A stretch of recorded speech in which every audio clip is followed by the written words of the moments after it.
Hello, good morning, welcome back to another mini vlog of this channel call কেডিস diary. তো আজকে 6th of June, শনিবার, এবং আমি সেই যে ইন্ডিয়া থেকে এসেছি, আমার আর চুল কাটা হয়নি। কারণ সময় হয়নি, তারপরে কোথায় সেলুন কাছাকাছি আমি জানতাম না। তো আমি রিসেন্টলি জানতে পেরেছি যে আমার খুব কাছেই একটা হেয়ার কাটের দোকান আছে, ওয়াই হেয়ার কাট নামে। তো আজকে সেখানেই যাব এবং চুলটা কাটবো। তো দেখা যাক কেমন চুল কাটে। প্রথমবার দেশের বাইরে চুল কাটবো, কারণ আমার বাড়ির কাছে একটা ফিক্স দোকানই ছিল, সেখানে আমি চুল কাটতাম। আমি কোনো এক্সপেরিমেন্ট করি না চুল নিয়ে। তো দেখা যাক কেমন চুলটা কাটে, কত খরচ হয়, সব কিছুই বলবো এই ব্লগে। তো দেখতে থাকো।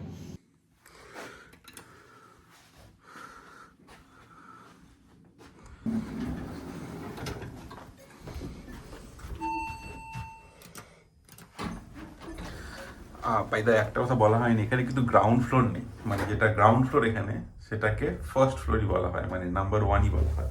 তাই আমি একই প্রেস করলাম। তো ইউএসএতে গ্রাউন্ড ফ্লোর জিরো হয় না, সেটা ওয়ানই হয়।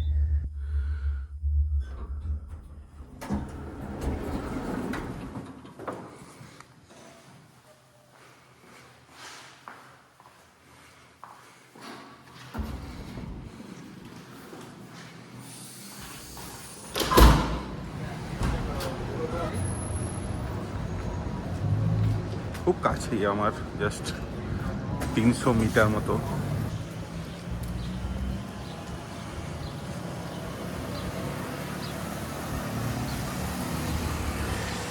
এই যে ওয়াই হেয়ার কাটিং, এটাই হচ্ছে স্যালনটা যেটা আমি ঢুকবো। আমি ভেতরে গিয়েছিলাম, বাট অ্যাজ ইফ যে ইউএসএতে উইথাউট অ্যাপয়েন্টমেন্ট কোনো চুল কাটা যায় না। তো যে ভদ্রলোক ছিল ভেতরে, সে আমাকে বললো যে আজকে পুরো ফুল। একটা নাম্বার ছিল, যে নাম্বারে ফোন করুন, অ্যাপয়েন্টমেন্ট বুক করুন এবং তারপরে চুল কাটতে আসুন। তো আমি ফোন করলাম, বেসিক্যালি নাম্বারে ফোন করে উনি বললেন যে এই উইকেন্ডটা পুরো ফুল। তো মানডে 11:40 ইজ দ্য টাইম। তো যখন মানে I can come for a hair cut. তো কিছু করার নেই, you have to wait till Monday. আমি এখন জাস্ট একটু দূরে আরেকটা বারবার শপ আছে, মানে সেলুন আছে, ওটাই যাচ্ছি। দেখি ওটাই যদি চুলটা কেটে দেয়।2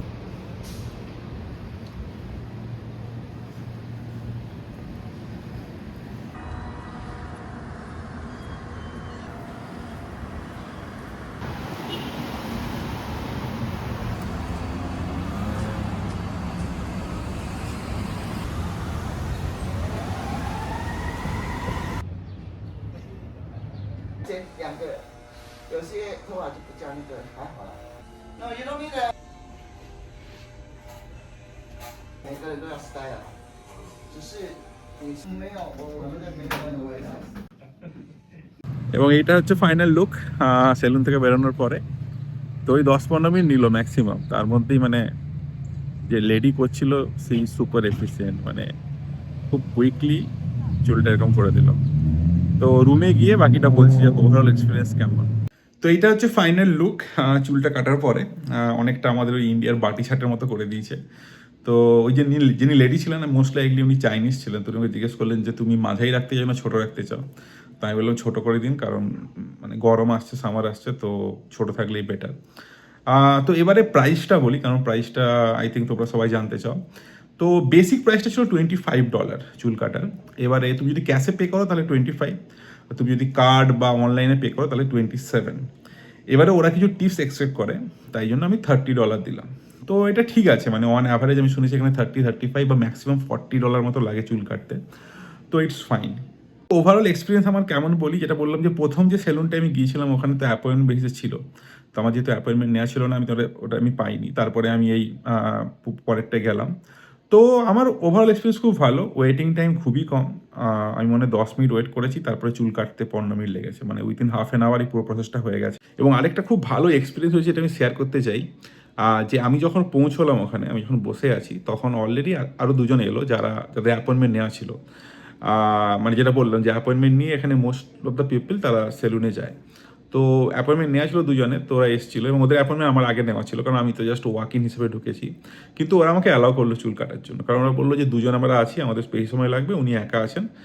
তো they just let me go first. তো এটা খুবই ভালো লাগলো যে মানে যেহেতু আমার খুবই কম সময় লাগবে, তো ওদের দুজনের জন্য ওয়েট করার থেকে আমারটা আগে করে দেওয়া ভালো। তো এই জেস্টারটা আমার খুব ভালো লাগলো, তাই জন্যই শেয়ার করলাম। এবং ওভারঅল যেটা বললাম যে ওভারঅল আমার এক্সপিরিয়েন্স খুবই ভালো, খুব কম ওয়েটিং টাইম, যদিও একজনই মাত্র অপারেটিং লেডি ছিলেন, কারণ ভিড় কম ছিল, কম ওয়েটিং টাইম এবং খুব তাড়াতাড়ি চুলটা কেটে দিল। তো that's it about the vlog. এরকম ছোট ভ্লগ আরও আসবে, ছোট ছোট জিনিস যেগুলো ঘটবে এখানে ইউএসএতে, আমি সেগুলো শেয়ার করার চেষ্টা করব। ভালো লাগলে ভিডিওটা লাইক করে দিও, কমেন্ট করো কেমন লাগছে, এবং শেয়ার করো এই ভিডিওটা অন্যদের সঙ্গে। খুব শীঘ্রই দেখা হচ্ছে অন্য একটা ভ্লগে এই কেটিস ডায়েরি চ্যানেলে। Till then, good by.